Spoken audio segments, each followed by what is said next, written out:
Hola, bienvenidos a Academia Internet. Hoy vamos a estudiar los estados o fases de la materia. Pues bien, ¿qué son los estados de la materia? Pues resulta que la materia se presenta en la naturaleza de muchas maneras. Estas formas de presentarse son los estados de agregación de la materia. Los más conocidos son el estado sólido, líquido y gaseoso. Cada uno tiene sus propias características. Por ejemplo, vamos caminando por aquí y nos damos cuenta que el suelo que pisamos es sólido, el agua del océano es líquido y el viento es gaseoso. Y por supuesto que resulta muy cómodo y muy sencillo caminar por tierra firme. Nos damos cuenta con nuestros sentidos que es mucho más complicado caminar por el océano o caminar por el aire, que resulta imposible. Sin embargo, en el universo existen otros estados que plantean nuevos retos a nuestra inteligencia. A continuación vamos a estudiar esos 4 estados: el sólido, líquido, gaseoso y plasma. Bien, los sólidos tienen forma y volumen constantes. Se caracterizan por la rigidez y regularidad de sus estructuras. Esto a un nivel macro. ¿Qué ocurre o qué podemos observar a un nivel micro? Esto quiere decir molecular. Veamos. Fíjate que en la estructura molecular sólida, las partículas que forman la materia se encuentran muy juntas unas de otras, en una posición más o menos fija. También hay que saber que entre las moléculas se presentan fuerzas de cohesión y fuerzas de repulsión. Pues bien, en el estado sólido las partículas presentan una mayor fuerza de cohesión, o la fuerza de cohesión es mucho mayor que la fuerza de repulsión entre sus moléculas. Por lo tanto, los sólidos tienen resistencia a ser deformados. ¿Qué podemos decir a simple vista de los líquidos? Que no tienen una forma fija, pero sí volumen. Ellos se adaptan al recipiente que los contiene y presentan como característica principal visible la capacidad de fluir. Por eso se les dice fluidos. Eso a nivel macro, pero a un nivel molecular, las partículas de los líquidos ya no están unidas tan fuertes unas con otras y su posición no es fija, sino que pueden fluir más o menos libremente. Presentan una cohesión menor que los sólidos, ya que las fuerzas de atracción son parecidas a la repulsión entre sus moléculas. Los gases no tienen forma ni volumen definido y se expanden libremente hasta llenar el recipiente que los contiene. Estamos viendo en este video lo que se conoce como un geyser, ¿sí? Que es un tipo especial de fuente termal que emite periódicamente una columna de agua caliente y por supuesto vapor al aire. Aquí estamos apreciando la columna de aire asociada con agua caliente y vapor al aire. Pues bien, en el análisis molecular nos indica que en el estado gaseoso está compuesto por moléculas no unidas, expandidas y con poca fuerza de atracción. Estas moléculas están como que en un estado de caos, ocupando un volumen mucho mayor que los otros estados, porque dejan espacios libres intermedios, como se aprecia aquí en el esquema, y están enormemente separados unos de otros. Por eso es tan fácil comprimir un gas. Solo hay que disminuir la distancia entre sus moléculas. De aquí se deduce que las fuerzas de cohesión son mucho menor que las de atracción entre sus moléculas. Veamos ahora el plasma, el cuarto estado de la materia. El plasma se dice que es un gas ionizado. ¿Qué quiere decir esto? Ionizado quiere decir que los átomos que lo componen se han separado de algunos de sus electrones, o sea, han adquirido una carga eléctrica. Para que suceda esto, tienen que haber unas condiciones especiales. Por ejemplo, se requiere altas temperaturas, superior a los 20.000 grados centígrados. De esta manera, existen colisiones entre los átomos y se desprenden los electrones.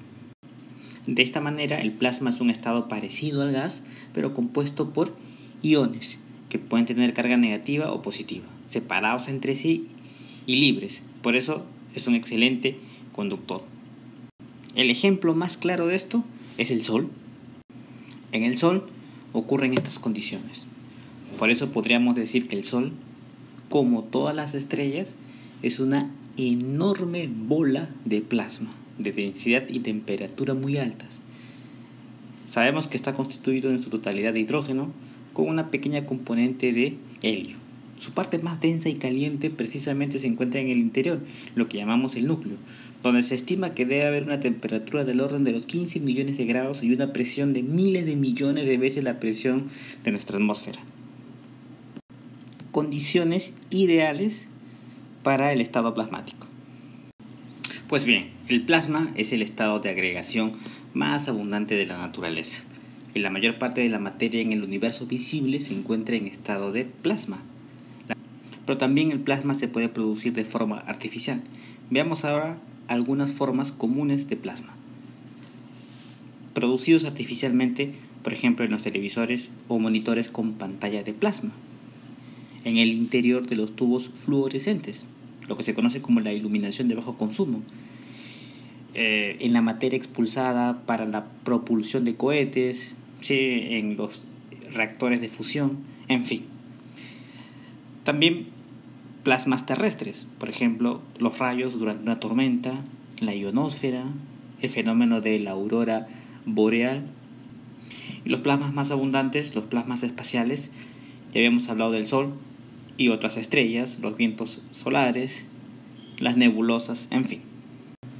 Bien, aquí tenemos un pequeño resumen. Hemos preparado un cuadro con las principales características de los 4 estados de la materia, los que hemos estudiado, ¿sí?, de acuerdo a un análisis molecular. Fíjate el sólido, cómo se encuentran sus moléculas, en el líquido, cómo se encuentran las moléculas, en el gas y en el plasma, que es un gas ionizado. Aquí están los iones, las partículas cargadas. Entonces, ¿qué se puede apreciar a simple vista? Por ejemplo, que acá hay un orden entre sus partículas, acá hay cierta libertad de movimiento, sin embargo, aquí es caótico en el gas y en el plasma. Por lo tanto, va a haber una mayor cantidad de energía, por supuesto, mayor movimiento. En el caso de la compresión, esto es incompresible, con tal que este va a ser muy compresible, ¿sí?, porque hay demasiado espacio entre sus moléculas. Aquí hay muy poco espacio, distancia entre las partículas muy pequeñas, por eso que no se puede, su nivel de compresión es bajo. Aquí es pequeño y aquí es muy amplia las distancias. Bueno, la forma determinada, esto ya lo habíamos visto, es indeterminado. Fíjate que el líquido se adapta al recipiente que lo contiene. En cuanto al flujo, este no fluye, estos son fluidos. Bueno, por lo tanto, es importante recordar el esquema molecular de cada uno de los estados de la materia. Bien, vamos a hablar ahora sobre los cambios de estado. Y para lo cual vamos a poner el siguiente ejemplo. ¿Qué estamos viendo en el video? Estamos viendo nubes. A ver, yo te pregunto, ¿las nubes en qué estado se encuentran? ¿En el estado sólido, líquido o gaseoso? Piénsalo bien y respóndeme. Seguro estarás tentado a responderme que se encuentran en estado gaseoso, porque me dirás, las nubes son vapor de agua. Sin embargo, eso no se ajusta a la realidad. La respuesta es muy diferente. ¿Por qué? Porque las nubes están formadas por gotitas de agua o por hielo, o por ambos, ¿sí? No es vapor de agua.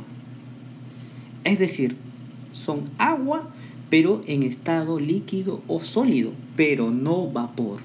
¿Por qué? Porque el vapor es un gas. ¿Y cómo reconozco al gas? Fácil.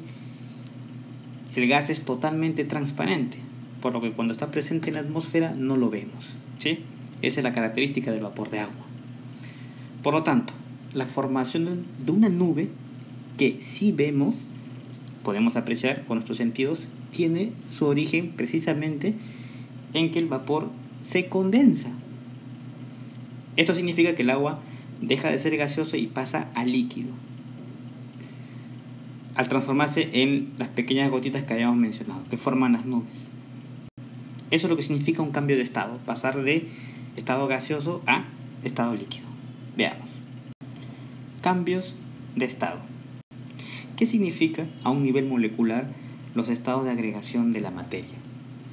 Según lo que hemos visto, simplemente lo que quiere decir es que nos estamos refiriendo a cómo están agrupadas las partículas que la componen. Como vemos en este esquema, vamos a darnos cuenta de un cambio de estado cuando cambian las condiciones de presión y temperatura.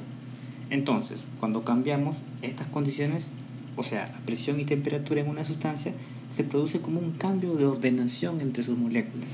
Por ejemplo, si calientas el estado sólido, entonces comienzan a desordenarse sus moléculas. Eso va a generar que cambie a líquido. Luego, si sigues variando las condiciones de temperatura, pues se hace gaseoso. Lo mismo para el gas. Si logramos ionizar el gas a condiciones de temperatura altísimas, pues obtenemos el plasma.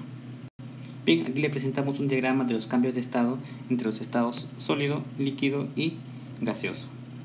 Se pone de ejemplo al agua casi siempre porque, dadas las condiciones existentes en la superficie terrestre, solo algunas sustancias pueden hallarse de modo natural en los tres estados. Este es el caso del agua. La mayoría de sustancias se presentan en un estado concreto. ¿Sí? Por ejemplo, los minerales, los metales, son sólidos naturalmente, y en estado gaseoso, por ejemplo, el oxígeno que se encuentra en la atmósfera, el CO2. Por lo tanto, si yo quiero pasar de líquido a sólido, el proceso se llama solidificación. De sólido a gas, el proceso se llama sublimación o sublimación directa. Y si quiero pasar de gas a líquido, se llama condensación o también licuación. Si yo quiero pasar de sólido a líquido, fusión. Si yo quiero pasar de líquido a gas, vaporización o ebullición. Y si yo quiero pasar de gas a sólido, cristalización o también le llaman sublimación inversa. Aquí tenemos ya el esquema completo. Este diagrama muestra la nomenclatura para las diferentes transiciones de fase y su reversibilidad y relación con la variación de la entalpía. Entalpía quiere decir la cantidad de energía absorbida o cedida por un sistema. Hay que aclarar que estamos hablando de cambios físicos, ¿verdad? Que en estas transformaciones de fase de las sustancias, estas no se transforman en otras sustancias, solo cambian su estado físico. Fíjate que de gas a plasma se llama ionización y la reversibilidad de plasma a gas, desionización. Bueno, si te gustó el video, comparte y suscríbete para más contenido similar. Por supuesto, también es muy importante sus comentarios. Un saludo y sigan conectados a Academia Internet.